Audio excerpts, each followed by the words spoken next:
श्री निर्गुण पादुका दर्शन।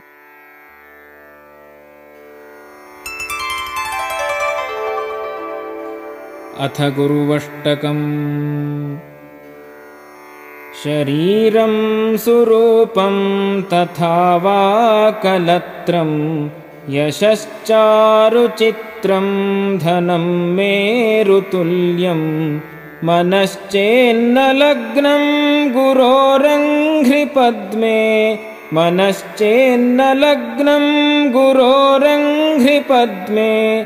ततः किं ततः किं ततः किं ततः किं, कलत्रं धनं पुत्रपौत्रादि सर्वं, गृहं बान्धवाः सर्वमेतद्धि जातं, मनश्चेन्न लग्नं गुरोरङ्घ्रिपद्मे, मनश्चेन्न लग्नं गुरोरङ्घ्रिपद्मे।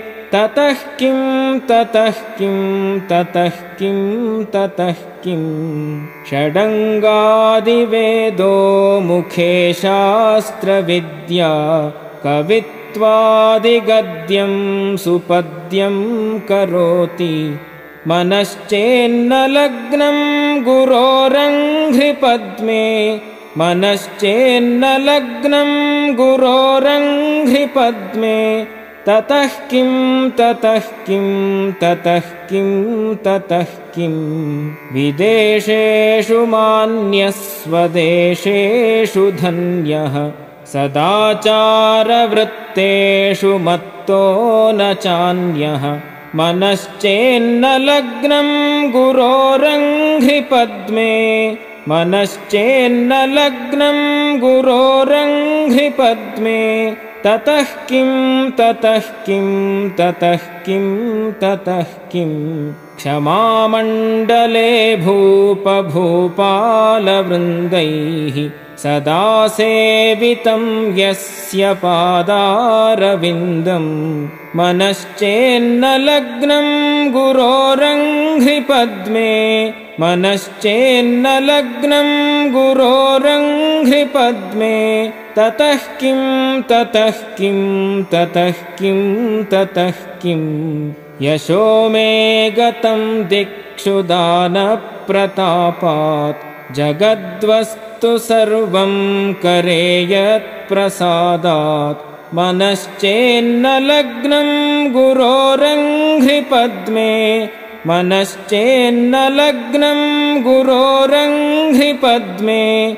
ततः किं ततः किं ततः किं ततः किं, न भोगेन योगेन वा वाजिराजौ, न कान्तामुखेनैव वित्तेषु चित्तं, मनश्चेन्न लग्नं गुरोरङ्घ्रिपद्मे, मनश्चेन्न लग्नं गुरोरङ्घ्रिपद्मे।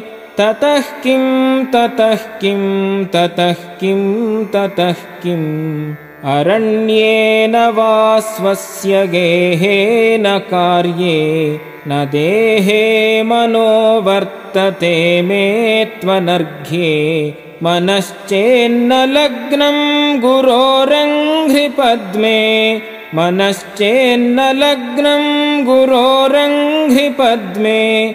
ततः किं ततः किं ततः किं ततः किं, गुरोरष्टकं यः पठेत् पुण्यदेही, यतिर्भूपतिर्ब्रह्मचारी च गेही, लभेद्वाञ्छितार्थं पदं ब्रह्म संज्ञं, लभेद्वाञ्छितार्थं पदं ब्रह्म संज्ञं।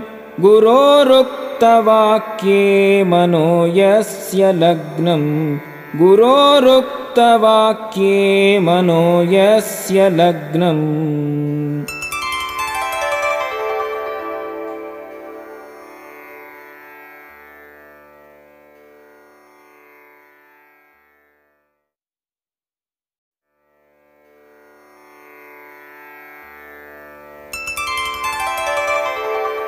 अथ निर्वाणषट्कम्।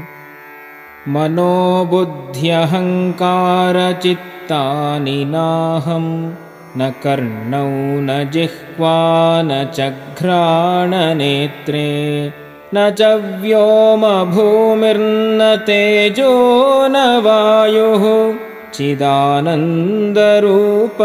शिवोऽहं शिवोऽहं चिदानन्दरूपः शिवोऽहं शिवोऽहं न च प्राणसंज्ञो न वै प्राणवायुः न वा सप्तधातुर्न वा पञ्चकोशः न वाक्पाणिपादौ न चोपस्थपायु चिदानन्दरूपः